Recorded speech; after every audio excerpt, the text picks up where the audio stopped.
विठोबा पांडुरंगा आषाढी एकादश गेली आणि बघता बघता कार्तिकी एकादश तोंडावर आली। आषाढीला आजी करायची तसं साबुदाणा वडं केलं होतं। उद्या कार्तिकी एकादश हाय। आजी करांद काटकानं घारकानं रत्तालं उकडायची। गरम गरम करांद आणि काटकानं लय भारी झाक लागायचं। आजीला मी म्हणायचो मला हे लय आवडतात।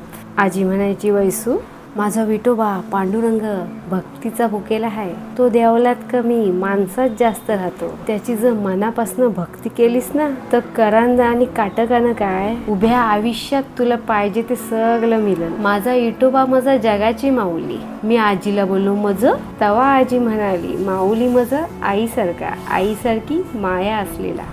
माऊलीतला मा मज आई उली मज उपसर्ग ज्याचा अर्थ प्रेमल ममतामयी म्हणजे माऊली। जशी आई आपल्या लेकरांची काळजी घेते तशी विठोबा आपल्या भक्तांची घेतो। आज आजी नाही मी गावाला राहत नाही मुंबईत राहतो पण प्रत्येक कार्तिक एकादशीला करांदा आणि काटकानं खातो। काय समजली काय बोलली तुम्हाला आवडतात व बाय आराध्य वा।